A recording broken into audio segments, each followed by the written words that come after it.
I'm Dory. Hi, I'm Rachel, and today we are doing Miss Frejuste Class again, so let's get started. Hi, guys. Over here. Okay, so we are going, as you can see, I see a lot of stuff on my desk. You see lots of pens and Yeah, that's for working. and phone. That's your phone. We are going to do some poems about everything. Stop! Stop! Okay, we're gonna do some poems, and we're gonna do some a story. Sarah, if you do not sit down, I'll give you detention. You guys are acting really disruptive today. Okay. We are going to read. Dory, can you show them? Go. This is the book we're going to read about. And we're going to talk about, okay? And Sarah showed them some poems. Just show that one. And the poems, one of the poems you can't see, and it's But you can read it. Touched by an Angel. Good.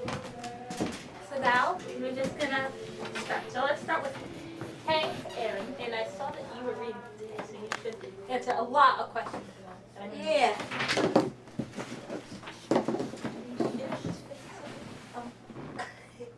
Sarah, read the first page. Stormcloud.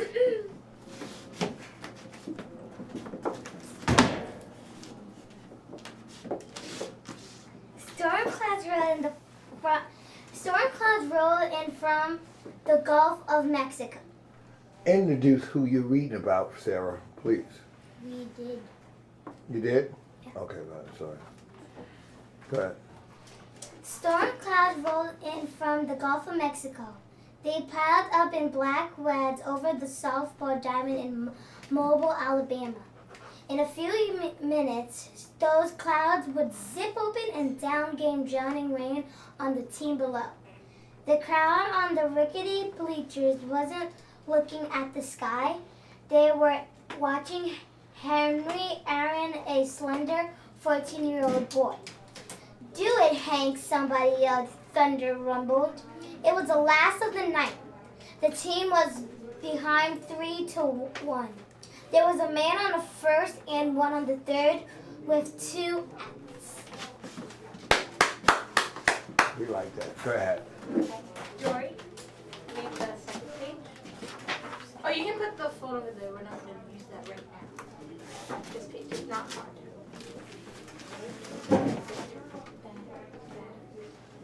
But Sarah, she hasn't. The boys in the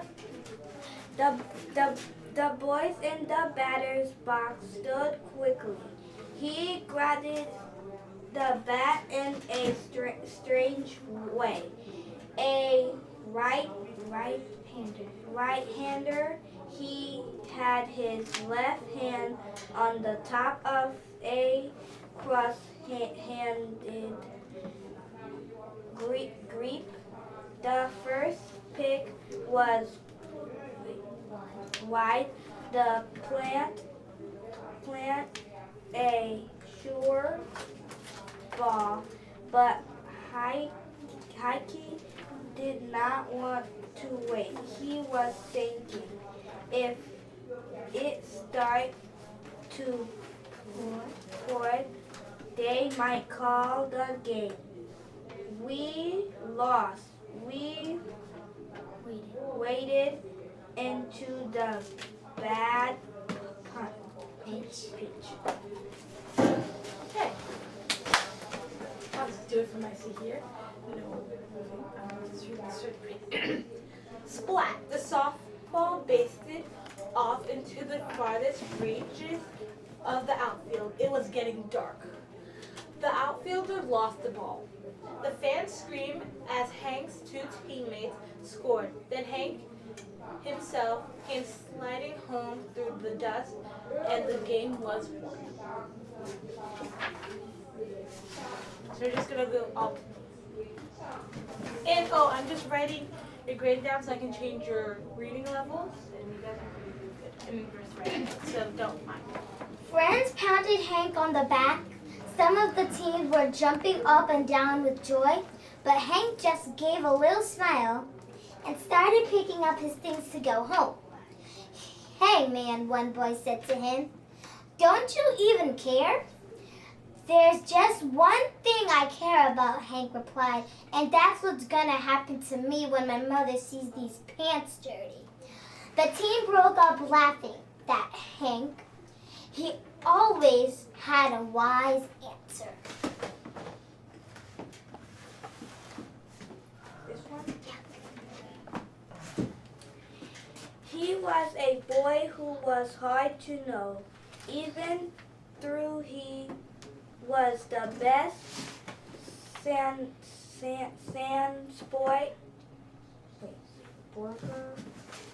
slugger in all middle. He had followed close friends, many of the black boys in his neighborhood from into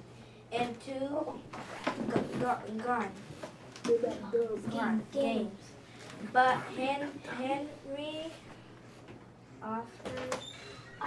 Aaron was different. He spent a lot of time at the library, at home. He learned fairly early that the other boys admired his hitting, but were uneasy about his brains. Mouth on the team said he spent most of his time asleep. He only woke up when he pinched crumbs and they laughed. Nobody laughed at his batting effort. Though one reason it was 700 and Hank was the team worker horse hitter.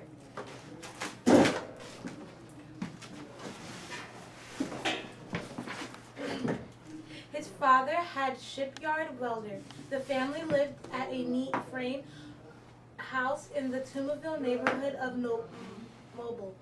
It was a nice place, far better than many other black sections in the city. Some boys and other teams even hated the kids from Toomville. Sometimes there were fights. Hank himself never got in trouble, but the idea of black fighting black made him unhappy. One day he said to his father, "I can sort of understand how black and white people find it hard to get along, but these kids from the Bay, why can't they really think they're blacker than us just because they live in a worse place?" "It was like a boy who can't afford candy," he said, "Father. He might tell himself it is no good anyway, but it's a long time for Hank understood." Mobile, Alabama, the Gopher City was in Hank's early home. In the background are the docks where ocean ships going, ships tied up. And Sarah, can you show them the picture?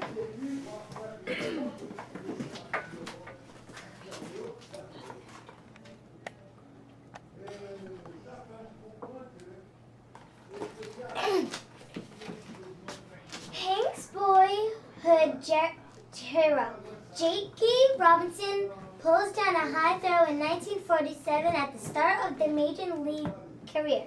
Robinson was National League batting champion and most valuable player in 1949. He retired in 1956 and was elected to Baseball's Hall of Fame.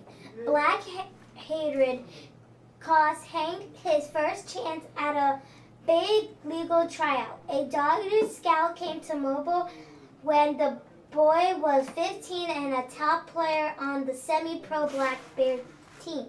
The Dodgers had always been a hero team to Hank.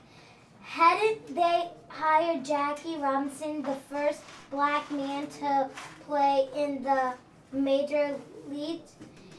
He went earlier to the tryout. Hank was a good shortstop, but when it came time for his turn at fielding, a big boy formed. down the bay, shoved him aside and took his place. There was threats, ugly words. Hank wouldn't fight. It wasn't his way, so he just picked up and left. Show the picture?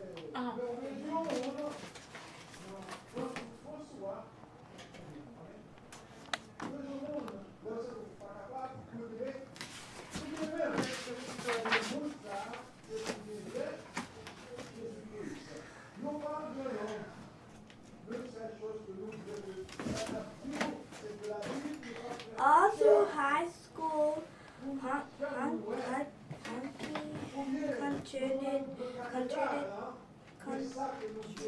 continued to play baseball. He played football too and was good at it, but a career on the Damon remained the boy secret hope. He did not talk about it with his parents because they wanted him to go to college. In 1951, when Hunty was 17, a scout from the Negro American Legion saw him play. "I like to hire you, kid," the Scouter said. Well pay $200 a month. I seemed like a lot of money to her, but his parents refused to let him go. Hank pleaded with him. He tried to make them understand how much baseball means to me. The Negro League scout talked to Mr. and Mrs. Aaron too. He told them it was possible for Hank to become a truly great player.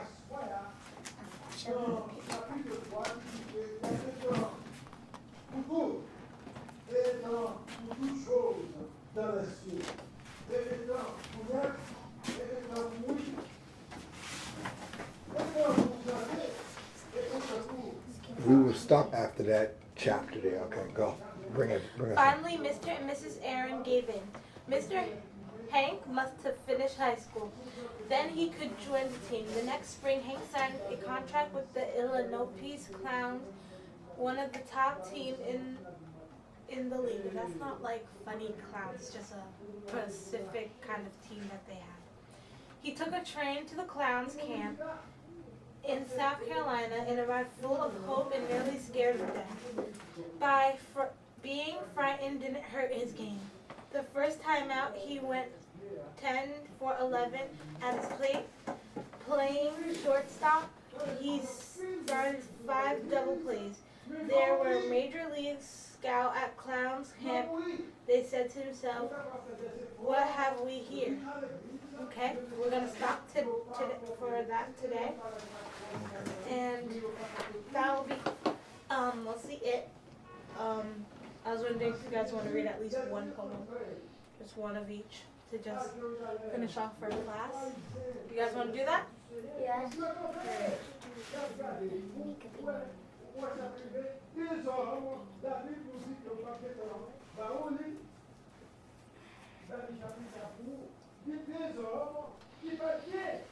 Okay. Why do you wanted that poem while it loads?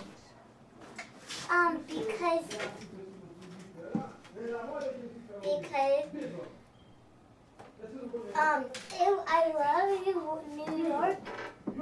I love New York, and it's fun. And I wanted to read how can she like be like how can a poem be about awakening in New York?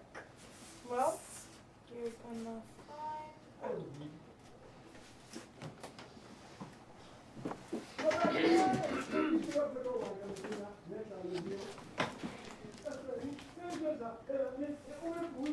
Awaking in New York contains forcing their will against the wind, children sleep, exchanging dreams with surfing, the city drags itself awake on subway tracks, and iron alarm awake as a rumor of war, lies stretching into down, unaxed and unheeded. Okay. Dory, did you want to read one? No. You sure? Yeah, I'm okay. You sure? Mhm. How are you going to be okay? You're in a class.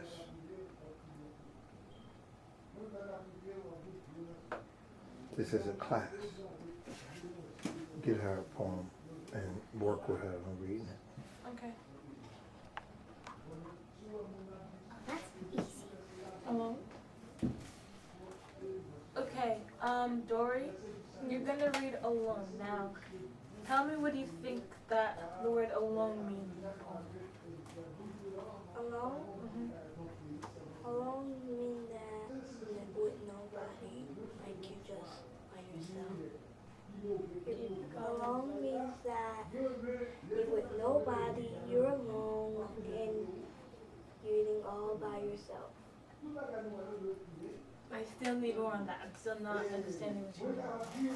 What I'm saying is that when you're alone, nobody's with you. You're like the only person, and you are sad. Okay. I want you to read from lying to alone, because this is pretty long. As you can see at the top, the bell's gonna ring in a few minutes. So you're gonna read from lying. Okay? So from lying to make it out here. So you can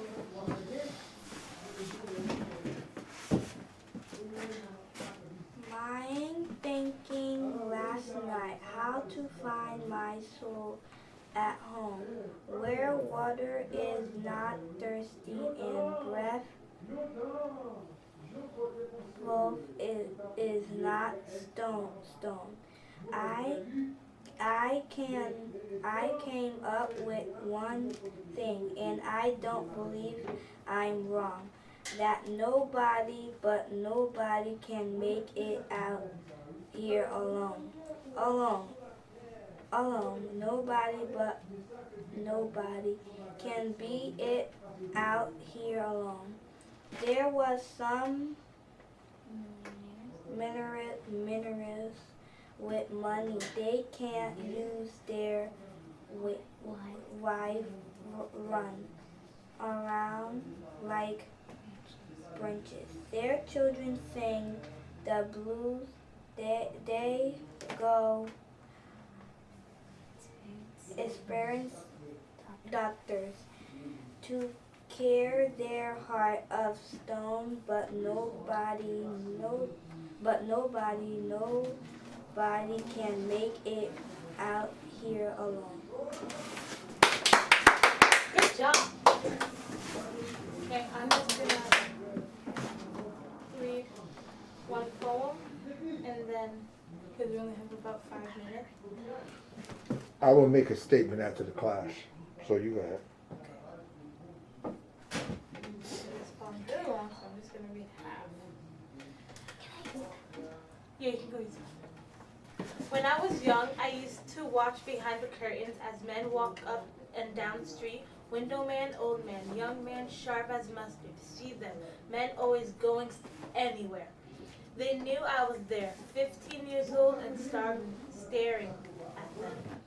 Under my window, they would pauses, their shoulders high like the breast of a young girl, jacket tail slapping over those behind men.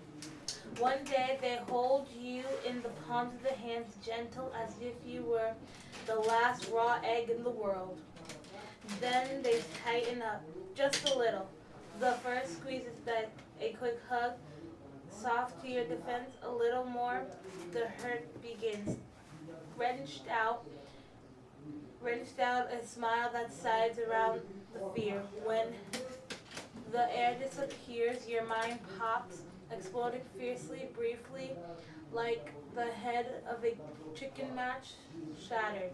It is your juice that runs down their legs, staining their shoes. When the earth rights itself again, and the taste tries to return to the tongue, your body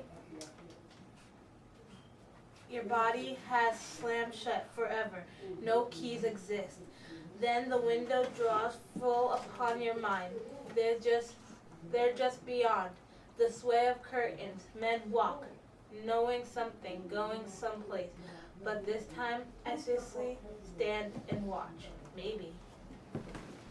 Okay, that's the end of the class, guys. So we'll see you guys next year. And that's the bell, so we'll see you guys next year. Bye. Bye. Let me take your seat.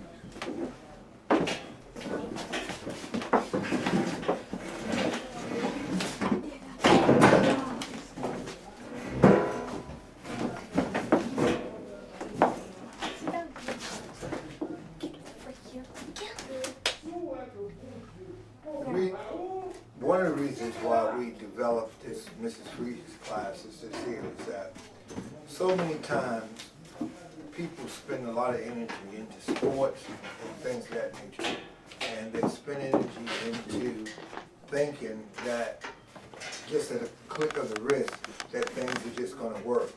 But when it comes to reading and stuff of that nature, you have to really practice. And in this class here, as you see, that we really sit down and we practice with poems and actually with actual reading. So to show that, to develop, because we in a culture today where people just scan the computer, and the computer is good. I'm not knocking the internet at all, but you still have to do raw reading. You have to do raw reading. You know, I'm reminded of the bridge in Jersey City, Pulaski Skyway. One guy got on television the other day and said they're going to close it for 2 years to repair it. One guy got on television and said, well, that's taking too long for 2 years for a bridge. But think about it, that bridge elevates cars in the air. You're actually in the air. You actually put a road in the air. So what you think is going to be fixed in what, 2 days? It don't work that way. Because you see things done on a computer, animated and things of that nature, which works real good. The idea is you still got to put hard work in. And to get that bridge fixed, it may take 2, it may take 3 years. But after the completion of that bridge, it may last it may last 50 to 100 years. So when we take the time to develop our minds, to read and things like that, this stuff is going to follow these young people for the rest of their life. One person asked, can we do a play on a maid and things like that? I said, yes, the play can be done, but the idea is this here, is that the play can be done, but at the same time, you have to write it out. It's very important that we take everything and make it academic. We have to really get into reading and things. As you see, the kids are struggling a little bit with reading and things, and they're developing. So we want to show the world that at this humble stage, we start out here. We start out here and everything. Okay,